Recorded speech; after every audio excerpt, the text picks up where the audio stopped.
Hola queridos radioescuchas y bienvenidos una vez más. En esta ocasión me acompaña LF Vargas, Toby Murdoch, Emanuel Leiva Asdrúbal Ramírez y Liz Escucha. Programa muy especial, la titular es Liz Escucha. Una disculpa. Y el día de hoy vamos a hablar sobre películas de un género muy particular llamado cyberpunk.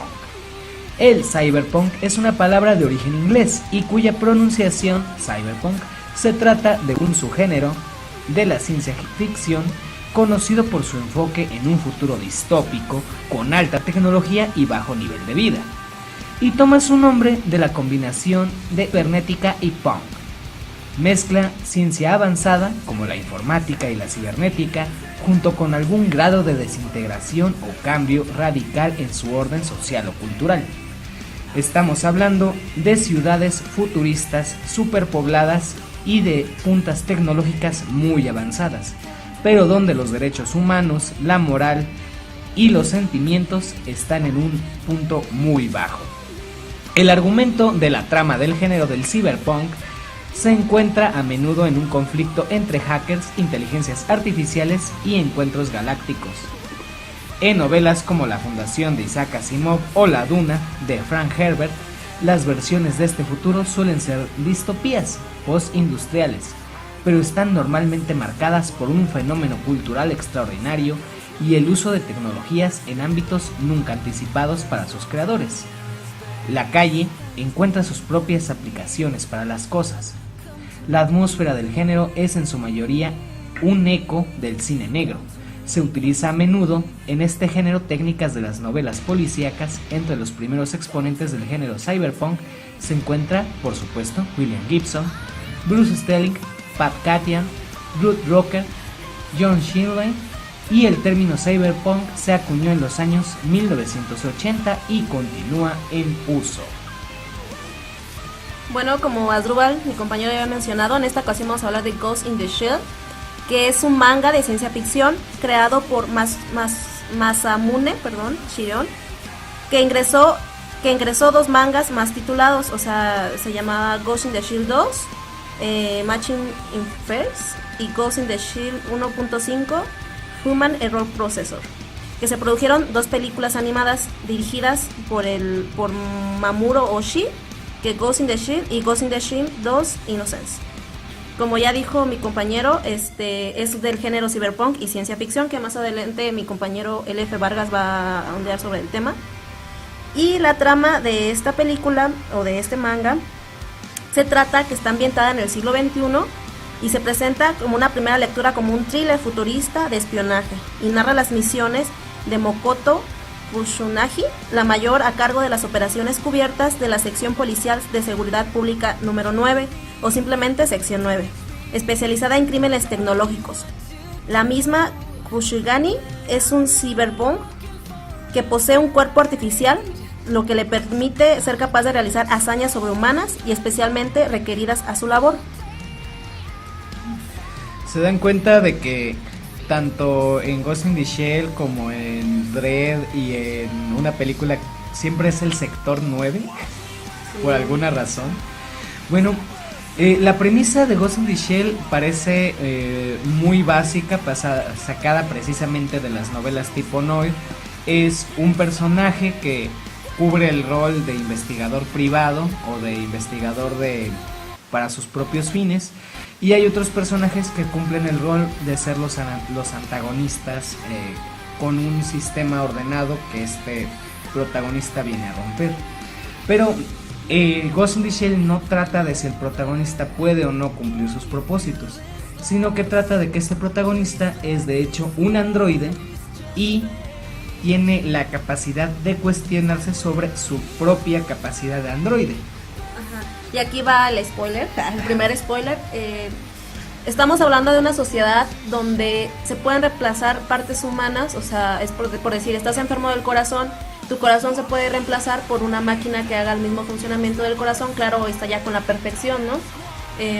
Entonces, este personaje está totalmente hecho un robot, o sea, su cuerpo es un robot, Pero a diferencia de los demás personas que han acudido a este recurso que es restablecer partes humanas por partes robóticas, ella tiene un cerebro. Le insertan el cerebro de una muchacha que muere y ella empieza a vivir a través de eso, ¿no? O sea, la diferencia de las demás experimentos y personas que están ahí es de que ella es totalmente un robot, pero funciona a base de un cerebro humano. Y como tal, aún tiene sus recuerdos, sentimientos. Entonces, este es el punto clave de esta película, ¿no? Cuando el personaje se empieza a preguntar sobre lo que siente, ¿no? O sea, sobre lo que ve, sobre lo que la gente está haciendo en ese momento, ¿no? Y más siendo ella una agente terrorista, ¿no? O sea, es la persona que combate el mal y pues está la distopía, ¿no? De lo que es bueno, de lo que es malo.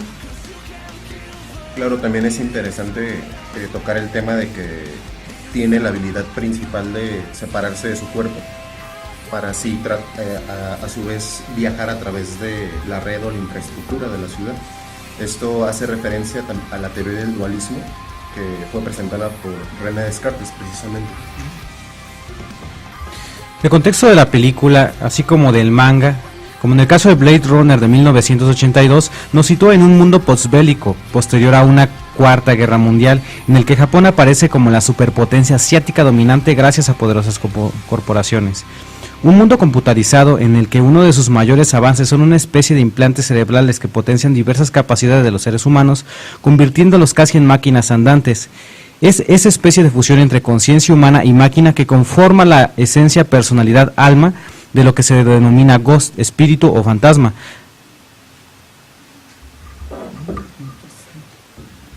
Bueno, una de las cualidades de esta película es que parte de una premisa de la cultura japonesa que dice básicamente que las cosas tienen un alma. Por eso, para las sociedades orientales es más fácil acercarse a los robots, acercarse a los androides y experimentar en estas cosas, porque ellos asumen dentro de su religión animista que todo per se tiene un alma. Pero lo que distingue a los seres humanos de las cosas es que aparte de tener un alma, también tenemos un espíritu. Y ese espíritu pues nos va a hacer trascender más allá pues de nuestro propio cuerpo. En el caso tanto de la película de 2017 como del anime, y me imagino que también el manga, porque pues, el manga no lo he leído, se tienen muy presentes estas cosas, y los mismos aparatos hablan de trascender un alma. Incluso se usan terminologías de, ¿cómo se puede decir? De yoga, Sí. de los chakras. Sí. No sé si nos quieras hablar de eso, Liz. Bueno, la situación aquí es de que, como en el budismo, creo, si no estoy equivocada, hay ciertos niveles, ¿no? Por eso la meditación. Tú tienes tu cuerpo terrenal, que podría ser pues lo físico, ¿no? Está tu parte interna, que ya pueden ser los chakras, o sea, trabajar el espíritu, ¿no? Pero hay un tercer punto, creo, si no estoy equivocada, que ya es la conciencia, ¿no? Que eres consciente de tu cuerpo, que eres consciente de los chakras. Por eso lleva un proceso, ¿no? De meditación, para poder activarlos, para poder hacer ciertas posiciones de yoga y exacto. Pero ya cuando llegas a ese punto de conciencia, es como subir a un nivel, ¿no? Casi como lo que es el nirvana. O sea, tener un sentido más allá de lo que tienes aquí, ¿no? Y de lo que sientes y de lo que piensas. Y es este personaje, a diferencia de los demás, que como ya decía, que llega a ese punto. O sea, ella llega a entender que existe más allá de lo robótica, que es más allá que una persona que tuvo una vida anterior, ¿no? Sino cierta parte llega a preguntarse acerca de su existencia, ¿no? Y a ser consciente de ella a través de sus actos. Como digo, es una agente antiterrorista, ¿no? Y de hecho fue creada para eso. O sea, a ella llegan y le dicen, a tu familia lo mataron unos terroristas. Esa es la primicia que le dan a ella. Entonces, a partir de eso, ella cree que está combatiendo el mal, ¿no? Que es un mal que le quitó a su familia. Y empieza a hacer conciencia, ¿no? De verdad será que mi familia murió así. Es cuando ella empieza a tener imágenes, empieza a ver cosas alrededor de... bueno, esta es de la película del 2017, porque quiero hablar también sobre el remake, que mucha gente hizo así como comentarios de que no, porque es Scarlett Johansson, porque es americana, que no es oriental y cosas así. pero para mí ver, de verdad es una buena película, la del 2017, creo que abarca muchos temas en poco tiempo, o sea, está bien capitulada. La actuación de Scarlett Johansson pues es perfecta, ella queda muy bien con el personaje, incluso el director le hizo homenaje a la primera película haciendo, recreando imágenes, o sea, en live action de Scarlett Johansson, cuando, por ejemplo, cuando cae hacia atrás del edificio, o sea, son escenas que de verdad las identificas, o sea, si tú has visto la primera película, luego te vas a dar cuenta de que están bien hechas. Entonces, volviendo a esta cosa de la conciencia, pues como te digo, ella empieza a ver cosas de sus recuerdos de su vida pasada y es donde se empieza a cuestionar, ¿no? Y lo importante aquí es como la máquina a veces tiene muchísimo más conciencia de la gente alrededor, simplemente empezando por dañar su cuerpo, ¿no? O sea, la gente está acudiendo ya a decir, bueno, me cambio el hígado y bebo todos los días y hago cosas así, porque ya puedes hacerlo, ¿no? Y digo, pues cada quien su vida, ¿no? Pero ya es esta onda, ¿no? O sea, de que seas consciente de lo que tú haces, de tus acciones. Claro, también se ha dicho que el director tiende a introducir en sus filmes multitud de símbolos que aluden a conocimientos culturales como la literatura y filosofía. Y eso se ve como que reflejado en la primera película, en la escena de un árbol. Se ve, bueno, hay un como robot que balacea ese árbol y eso se toma como un declive de los antiguos paradigmas científicos y religiosos para dar bienvenida a uno nuevo.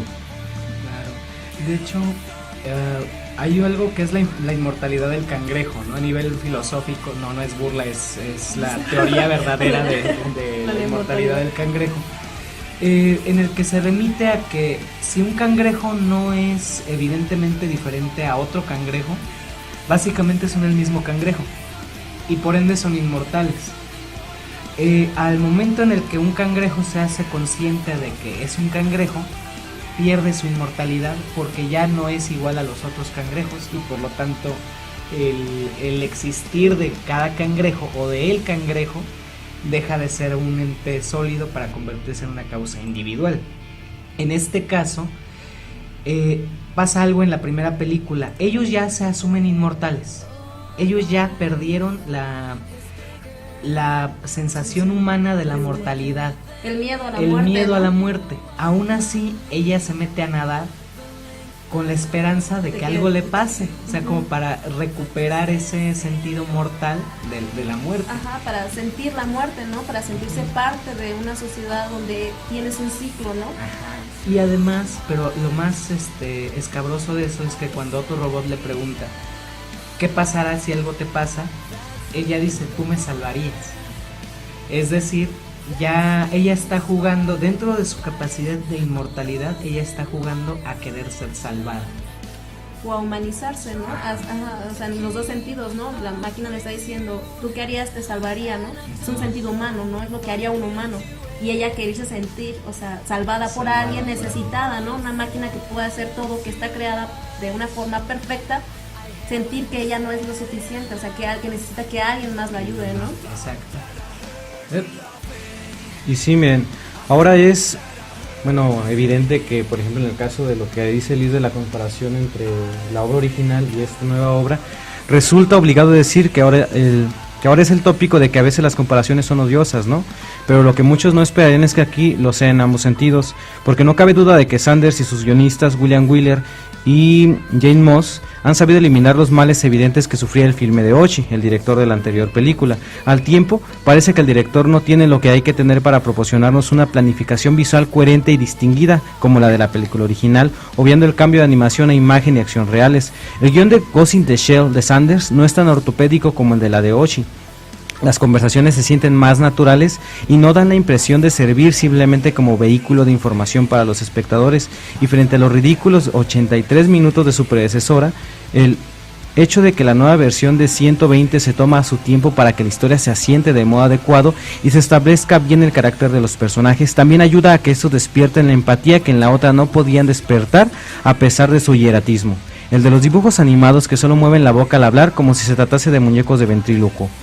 Con todo ello, se consigue igualmente que los acontecimientos y las motivaciones se muestren más lógicos y comprensibles, si bien, pese a que tampoco la echamos demasiado de menos, es una lástima que se hayan perdido por el camino las reflexiones más profundas sobre la esencia humana en un mundo de híbridos robóticos, de la Ghost in the Shell de Oshii, siendo que el título incide de ellas.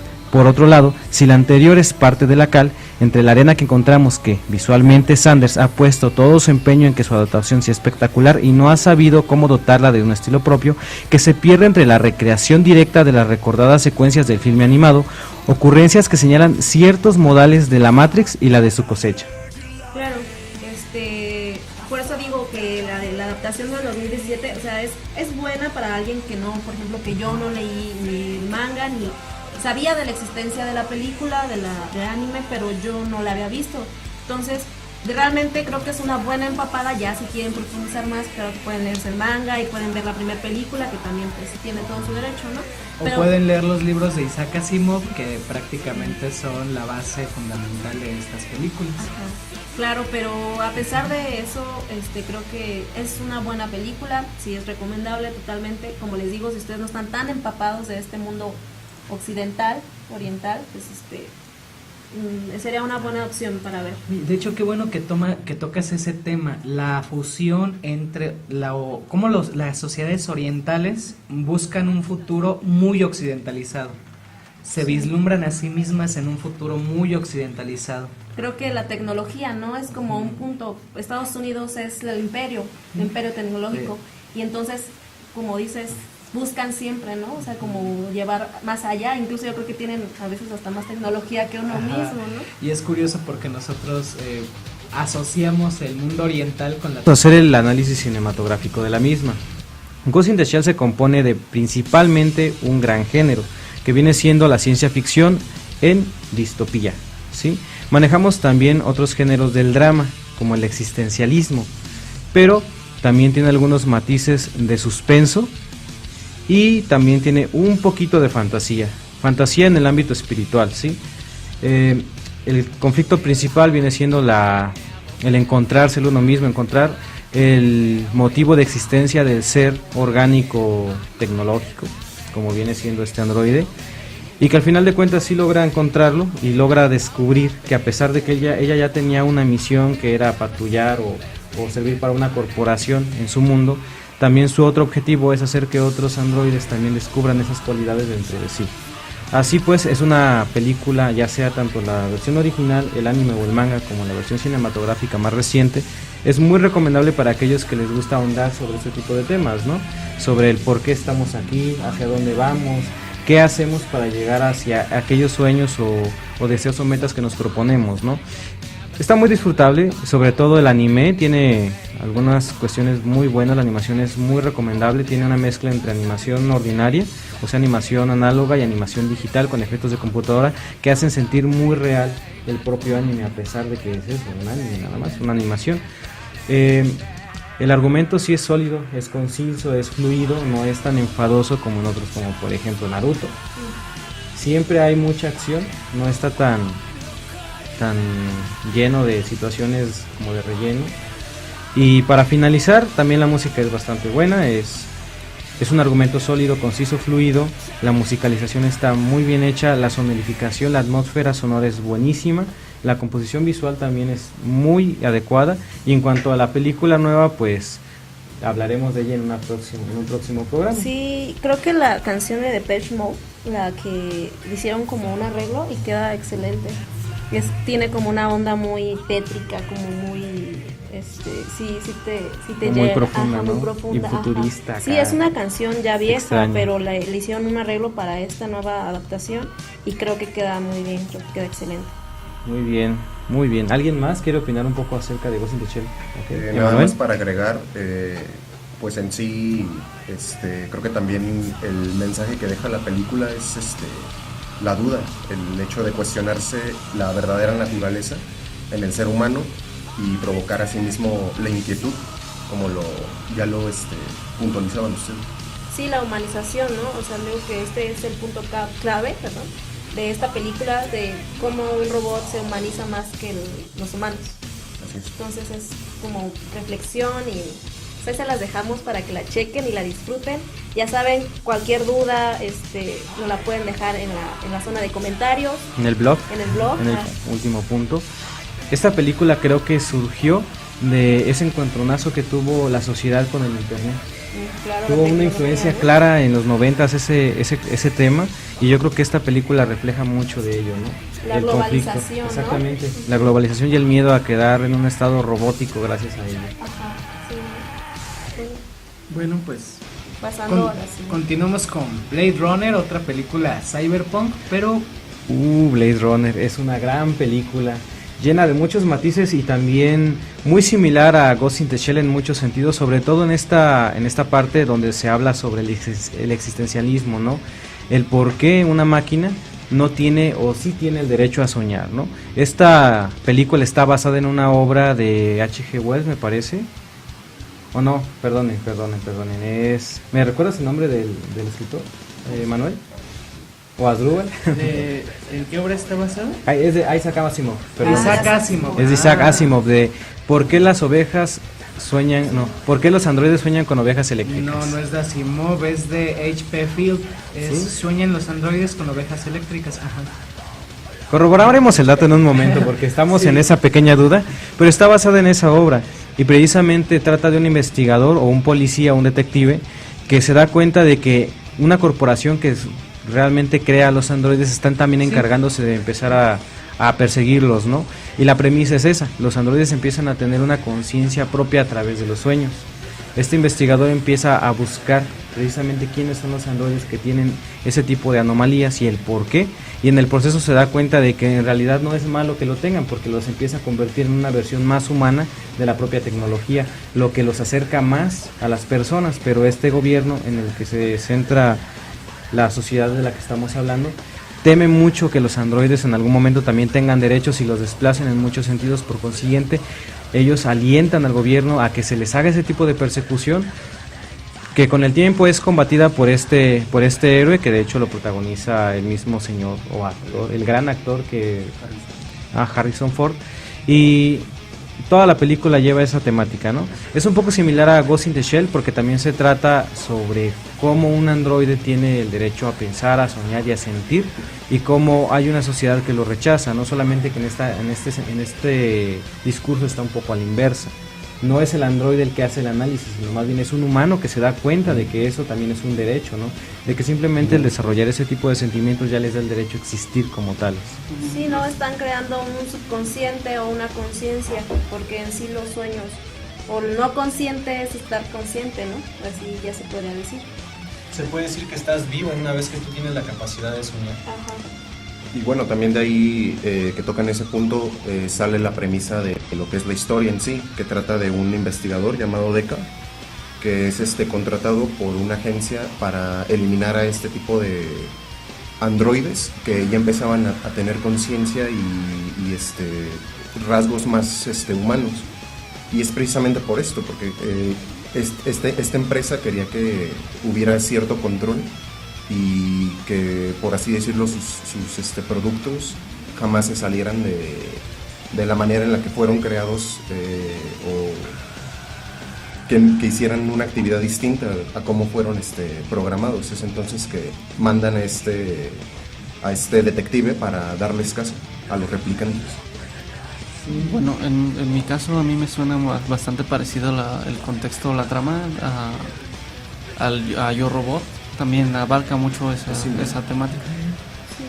Sí, no sé si se dan cuenta de que tanto en Blade Runner como en Yo Robot existe una inspiración sionica.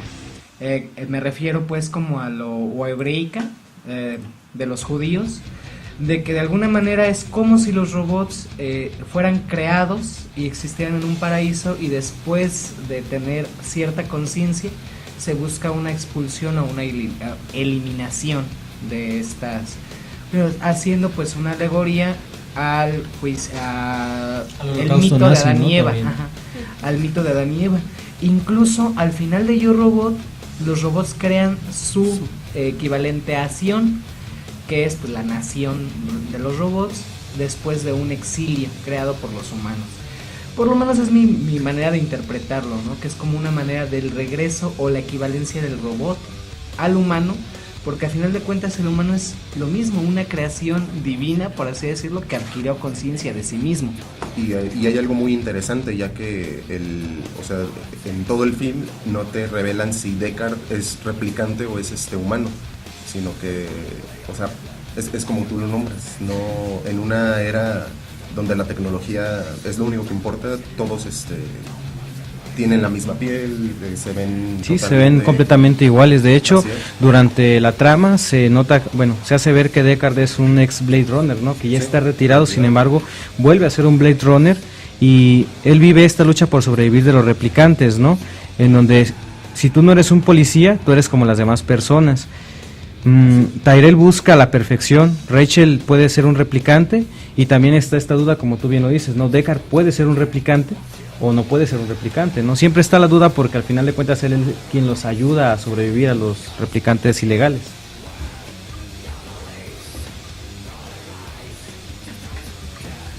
Bueno, también está un momento, pero creo que esto es de Ghost in the Shell, en el que hacen evidente que existe como una historia detrás de los androides y que esta historia ha sido colocada dentro de ellos.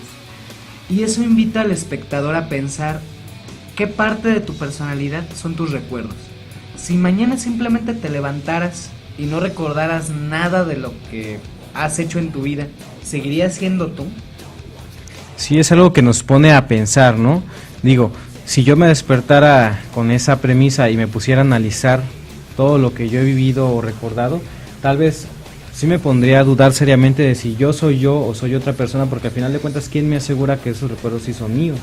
¿Sí? Sobre todo si despertar en una cámara de hospital o en una cápsula de criogenia o algo por el estilo, sí quedaría mucho en mi persona esa duda, hasta no encontrar una evidencia sólida de que yo soy lo que supuestamente estoy recordando. Sí, y sobre todo las motivaciones, porque a este personaje se le insertaron esos motivos o esos recuerdos para motivarlo a hacer cosas pues complicadas, ¿no? Para no hacer spoiler. Entonces, ¿qué tal o qué tan viables o qué tan ¿cuál es la palabra correcta? ¿Qué tan legítimos son tus motivaciones? En realidad, nuestras motivaciones del siglo XXI han sido insertadas. No tenemos necesidad de tener un auto de lujo. Eso es algo que se nos fue colocado, de que de alguna forma nos insertaron la idea de que lo queríamos, lo necesitábamos, nos gustaba, etcétera, etcétera, etcétera. No yéndonos tan lejos, los celulares, ¿no? Ajá. Hablando de tecnología, si no tienes un buen celular, pues a veces ya ni WhatsApp puedes usar, ¿no? O sea, como... Y la necesidad de vivir todo el tiempo conectados, precisamente. Ajá, exacto, o sea, la situación de estar conectados, pero realmente no estamos conectados como lo que era antes de ir a visitar a alguien a su casa. Hace poco me pasaba de que una amiga de mi mamá llegó de sorpresa a la casa y pues mi mamá no estaba, ¿no? Y me dice, es que no está tu mamá, y yo no, y me recordó cuando yo era niña y llegaron las personas sin avisar a tu casa y, ay, hola, ¿cómo estás, no? Ahora es raro que, empezando porque alguien te llame, ¿no? O sea, llamas y dices, esto es una emergencia, claro. Porque cualquier gente te manda un mensaje a WhatsApp, te manda un mensaje a Facebook.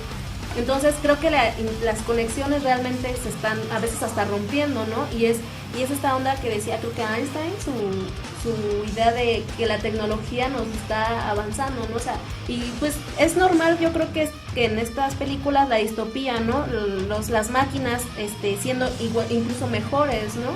Que nosotros, es el miedo siempre del humano a lo diferente, lo creas a partir de ti, pero llega un punto donde ya se hace, agarra esta conciencia y ve que incluso es mejor, ¿no? Porque está hecho de una máquina perfecta, pero claro, tú lo estás perfeccionando y casi siempre son para el uso de nosotros, ¿no? O sea, como Yo Robot, o sea, siempre es para el beneficio del hombre, que termina siendo al contrario, no yéndonos tan lejos, Odisea del espacio, estamos hablando del origen. La máquina es un origen que hace, se vuelve contra los humanos, ¿no? Se vuelve mala, ¿por qué? Porque se da cuenta de cierta forma, pues que es mejor que ellos. Entonces... Claro. Iba a decir otra cosa, pero te fuiste con 2001 Odisea y me abriste el paradigma mucho. Bueno, las motivaciones, era lo que estaba. Pero sí, también es una otra alegoría, en especial en esto de 2001, como a lo que viene siendo la Revolución Francesa. Recordemos que asimismo primero los insurgentes liberan y derrocan la monarquía, pero después los mismos insurgentes son aguillotinados por las revueltas. Pues sí, el progreso tiene dos caras y de eso trata básicamente todo el cyberpunk. Aparte de Ghost in the Shell, de Yo Robot y todos esos, hay una película muy cercana que creo que deberíamos abordar, que es Inteligencia Artificial. Muy buena película, claro. Tiene una temática muy parecida, aunque aquí lo abordamos desde el punto de vista de un niño. Un niño que es como la especie de clon robótico del hijo fallecido de una familia de uno de los científicos que trabaja para la corporación que desarrolla los androides. Este niño es tan idéntico en casi todos los sentidos que una vez que el hijo original o el hijo de ellos que originalmente estaba enfermo o en coma por un accidente o algo parecido, ellos deciden ser parte de un proyecto donde se crea una versión robótica tan real y tan humana que es casi inconfundible con un niño, ¿no? O con un humano real. Entonces ellos deciden adoptarlo muy a pesar de los papás porque sienten que puede ser como algo malo, ¿no? Ajá, y no yéndonos tampoco tan lejos, estuvimos analizándola hace un tiempo con mi compañero Asdrúbal y llegamos que es la fórmula de Pinocho. Es un niño que quiere ser un niño de verdad, incluso busca a la hada azul, tiene su conciencia que es el osito, no es su Pepito Grillo. Entonces, y que es también, o sea, Pinocho es un niño de madera que busca tener sentimientos, que busca crecer. Y es igual, o sea, este niño va en su búsqueda, en su camino a ser un niño de verdad. Digamos que este es un Pinocho, pero con un cerebro positrónico. Bueno, pues ha sido un programa muy bueno. Yo creo que ya es momento de despedirnos, no sin antes recordarle a todos